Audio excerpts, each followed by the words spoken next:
Good morning, Top Fan Rivalry followers. It's Bill from Top Fan Rivalry, and it's a Tuesday. We are starting to get our way through the week. Summertime is officially here. Baseball's in full swing. If you're a Dodger fan, you really don't want to talk about what's going on right now. If you're an A's fan, you have something to cheer about. You've won 5 in a row to bring you to 17 wins. Giddy up, I guess. And then you've got teams like the Philadelphia Phillies who are trying to make their move. And then you got people like the Detroit Tigers who have dropped 9 in a row. So, that all being said, we'll talk about that at another time. Today, I have a father and son duo on, and this is going to be so much fun. We've had dad on before, but now we get the real scoop. Now we get the son involved. And so now we get to really hear where he can say, yeah, my dad doesn't know what he's talking about, whatever. So we've already talked about beforehand that there's no grounding effect for the kid at whatsoever, whatever he says. So he's got a free pass for the next 20 minutes, half hour. So this should be exciting. So Mo, great to have you back. Why don't you introduce us to your son? This is my son Matthew. Well, first of all, thank you for having us, Yeah. and it's great to see you again. Always great talking baseball with you. And this is my son Matthew. He just graduated high school, and he's going to be playing a little baseball after high school, and hopefully after that too. So he can tell you a little bit about himself. Good. Yeah, guys, I'm Matthew, Matthew. Good morning. good morning. Thank you for coming on. So you know a little bit about baseball. Just a little bit. I think a little bit more than the guy to my right here. Again, he's in a free zone, everybody. You guys are going to be laughing. This is great. Okay. Okay. So tell me, you just graduated? Are you going to go play anywhere? Yeah, I accepted a scholarship to play at Loyola Marymount. Perfect. Perfect. I've been there. Great facilities, great ballpark. So it's exciting times. It's exciting times. So Yeah, let's just start it out with some MLB stuff. And we're going to come back to you for a second, Matthew, in a second. But Matthew, why don't you tell me your favorite team? I'm a MLB. diehard Dodger fan. And just like your dad. Yeah, And we think that your uncle has issues, right? Since he's a Yankee fan. Is that what I'm understanding yeah. I don't here? know what he's doing in SoCal with the Yankee hat on, but that's him. He's gonna listen to this. He's going, why out of Bill? Come Hey, on. in his defense, you can say he's been a diehard since since day one. So he's been a Yankee fan since the beginning. The good and the bad. So he's not a bandwagon guy. No, no, no. Well, I wasn't going to give him a defense mechanism, but yeah, I mean, he goes back to Donnie baseball, and I mean, he's loved the team since the early '80s, and so most of his life, and it's not one of those things the Yankees keep winning, and he just loves them. So yeah, Mo, you just got me out of the doghouse there. But let's see what we can't do to put me right back in it with your. All right, okay, so love of the game. Mo, we'll start with you. Where did the love of the game start for you? Just watching it on TV, back in the days when you flip to channel 5 and you watch the Angels, and you turn to channel 11, you watch the Dodgers, and then you go outside and play with the kids in the neighborhood. And summer, of course, summer's the best time of the year, and you got primetime baseball, and then the baseball bunch on channel 4 and Saturday mornings, getting up early watching that, and then watching the game of the week, listening to Vince Scully. Vince Scully is a huge part of loving the game, because the voice just brings it together. You just think summer baseball, Vince's voice, calling a game. I mean, what else can you ask for? So as a kid, that really got me going, intrigued into loving the game. Nice. That's a great call. Matthew, what about you? When did the love of the game start? I would just say, like, as early as I can remember, this guy gives me a stick and a glove, and I'm thinking, this is great. I get to swing this thing as hard as I can every day. And way back to the T-ball days, this doesn't have much to do with it, but he would tell me, "Hey, you hit that ball to the grass, I'll buy you something." So I'm like, "Sweet, little incentive already. This is great. I can do that, no problem." And then, as I got older, I realized it's something I'm actually pretty good at, and it just started growing the love of it more and more every day. More and more every day. Good. I love that. I love those are some of my this is why we do this, right? Is because it's so much fun to talk about stories that we all have them where it started, right? And I love the fact that it's father and son. I love the fact that you guys have that there. So Matthew, I'm gonna go back to you here for a second and tell me your favorite baseball memory. And I'll ask you about your favorite MLB memory later, but your favorite baseball memory, you as either as a player or as coaching little kids or whatever it might be. I think I would probably say my senior year as a whole this last season. Realizing, how much work you've done through over the years, just for it to almost quote unquote come to an end, your last high school game. But I made huge memories and made great friendships, and just seeing everyone come along the way on the journey and like realize everything that everyone's done for you. And it just really impacted me in a huge way. And just I'd say my senior year, just the whole year as a whole, great memories, and just excited for what I got next. I love it. I love it. What about you, Mo? You know, I think when you first love the game and you first, just my memories of just every summer as a child, and playing ball, and it could be like with a tennis ball, on a little patch of grass. Just those memories that I made playing wiffle ball, my cousins, you, just summer in general, because you wake up and it's prime baseball season, so you're getting baseball on TV, you're out there playing it, and those are the memories that really stick with me, and everything grows from there. It's a good foundation of, as a kid, that every summer we're gonna go play ball. Every time, yeah, exactly. And if you found one or two of us, you're gonna find 5 or 6 of us because we're out playing wiffle ball or playing something over the line, something, right? And there's nothing better than a hot summer day and playing some baseball and then sneaking over for a big gulp over at 7-Eleven and then going back to play baseball, right? Oh yeah. It doesn't get much better than that, man.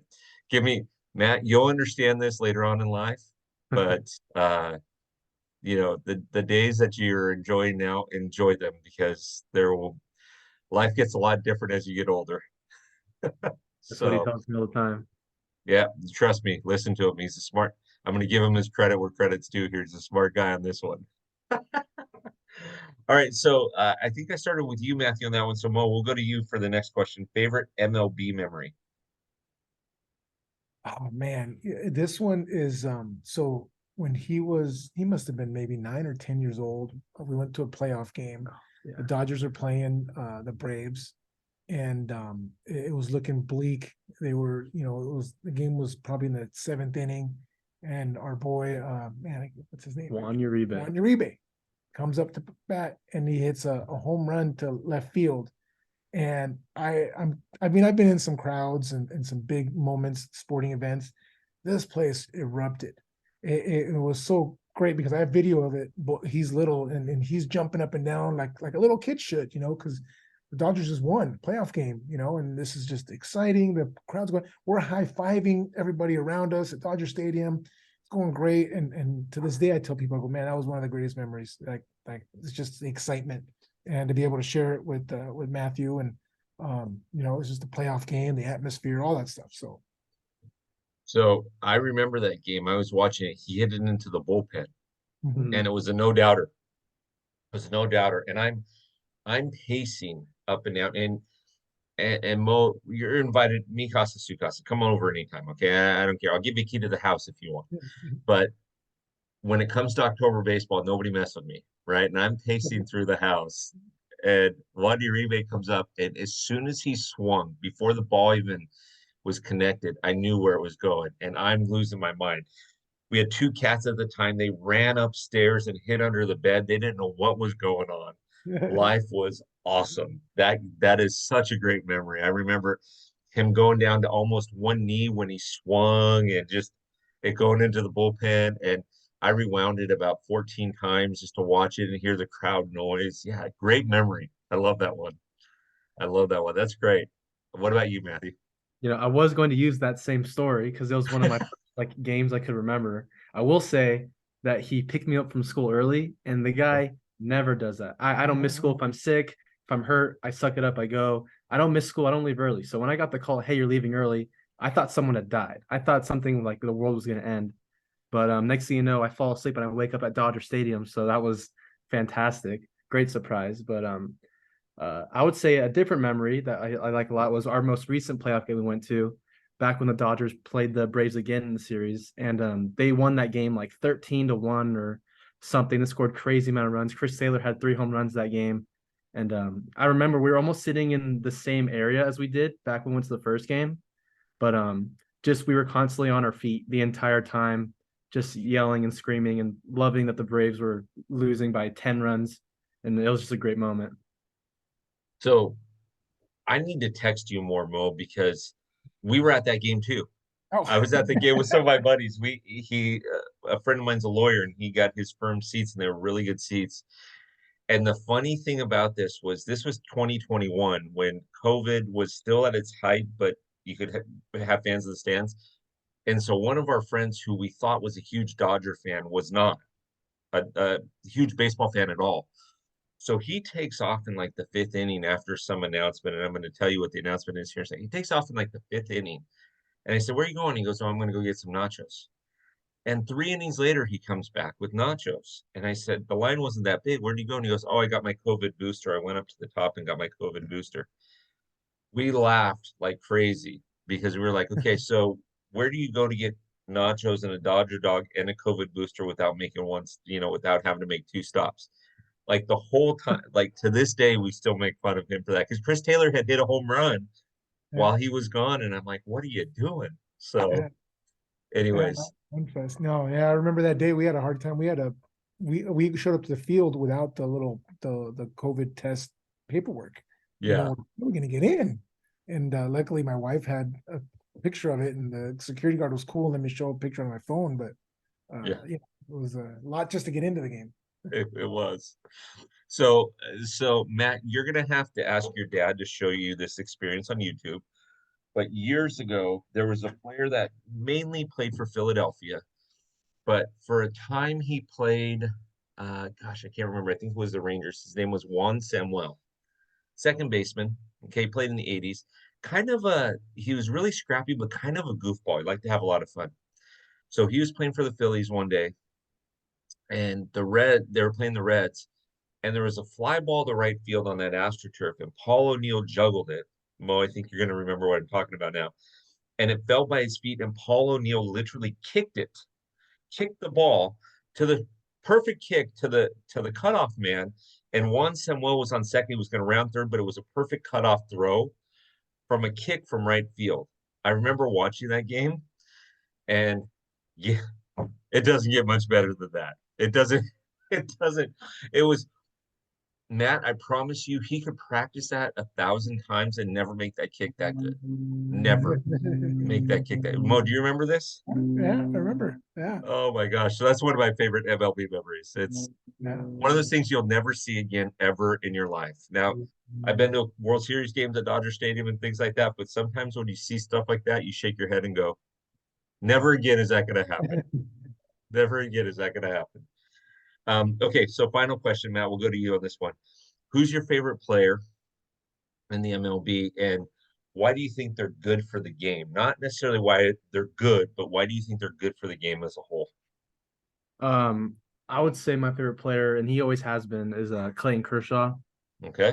I would just say his story, why he's good for baseball. He's always been even from the beginning, he was always just the great player, but he always had those quote unquote struggles to win it all, get the ring, show why he's the best. And his whole career just speaks for just speaks for itself. Like just the success he's able to have, and huge family man, great guy for baseball and his organizations that he runs down in Africa. Ping pong for a purpose. That I think that's a great organization, and I'd say Clayton Kershaw, overall. Okay. I like that. He is very good for the. As soon as you said Clayton Kershaw, I thought in my mind, just drop the mic. You just nailed it perfectly. It's okay. He's great. Mo, your thoughts on favorite player and why do you think they're good for the game? In today's era, obviously Clayton Kershaw, again, ditto everything he mentioned, just how he carries himself. Um, I like to go old school. I'm an '80s guy. And, I would say even early '80s, late '70s. Johnny Bench was my guy. First team I ever played on. My first baseball team, I was on the Reds, and I was number 5. And Bench, and again, loved him on Baseball Bunch, and guys like that. He's just an all around guy, can hit, can catch, and then you know, your guys in the '80s, you know, your Cal Ripkens and your Tony Gwynn's that were loyal to their teams and their fan base. You will probably never see guys that start and finish with one club, and that to me is big. Yeah. Yeah, there's plenty of names like Johnny Bench, there's Clayton Kershaw, there's Mike Trout, right? Derek Jeter probably is one where your cousin would agree. Derek Jeter is, I mean, anybody that gets a Nike commercial for themselves and Michael Jordan's tipping his hat saying, "Hey, you're the next guy," you know that you've done something right, right? So I love it. I love it. All right, boys, is there anything else that you'd like to tell the Top Fan community out there? I think we covered it pretty well, and I love what you've said, but is there anything else that you'd like to share with us? I got a question for you, Bill. Since you're Yeah, on go that, ahead. I got a question for you. What are your thoughts? Do you ever think? Do you think that in our lifetime we're going to see the pitching mound get pushed back now that guys are throwing? You know, teams got multiple guys throwing 100. You know, I Mm. mean, that's hitting. I think 90 is hard enough. Imagine 100 with the ball moving. Will the game? Because the game has always been kind of like, you know, they like the home runs. They need runs. They're trying to speed up the game to make it more fan friendly, and obviously more run production would be, you know, appealing to the fans. Do you ever think MLB in our lifetime will move that mound back? So I'm going to answer this in two parts. This is a great question. I love this. We can do a whole segment on this, Mo. Yeah, we can.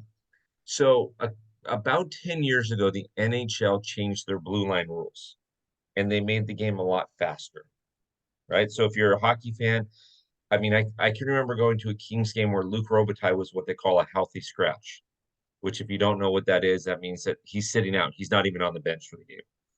First ballot Hall of Famer, guaranteed. Everybody knows who Lucky Luke is, right? Um, what the MLB did this year is they made the game faster, not just the pitch clock. You extend the bases, you out a little bit. Now the bases are a little bit bigger than Jose Altuve's whole body. Yeah, And then you have where you can only throw over twice, right? If you don't get them on the third time, they get then you add the pitch clock to it. Pitchers are, you would think that would be more of an offensive leeway. But if you look, you have Spencer Strider that has over 120 strikeouts already. You have Shane McClanahan, who just got his 10th win. Nathan Eovaldi, I think, has 8 or 9 wins already. So the MLB thought they were pushing one way, and they actually got both sides. The answer to your question is I don't think they will. There's too many. The same for the same reason why the MLBPA didn't want to when the MLB had proposed a few years ago to drop it back down to 154 games instead of 162. The MLBPA pushed back because all these records are money, right? All these records are money. And so if you drop it down to 154 games, you'll never see somebody hit 70 home runs in a season. There are certain things that you just won't see. To be honest with you, Mo, I think there's going to be in our lifetime, maybe not Matt's, but in our lifetime, I don't know outside of maybe Freddie Freeman, maybe Mike Trout. If they stay healthy, maybe Mookie Betts if he stays healthy. I don't know that we're going to see another hitter hit 3,000 hits because players just don't play long enough. And I can guarantee you, with the very rare, and the reason why I mentioned those three is I'm not being a homer. It's just they're so far along in their career and they're so close, right? Um, Andrew McCutcheon's got his 2,000th hit, but he's 37 or 38. There's no way he's going to get another 1,000 hits. Pitching wise, I don't know.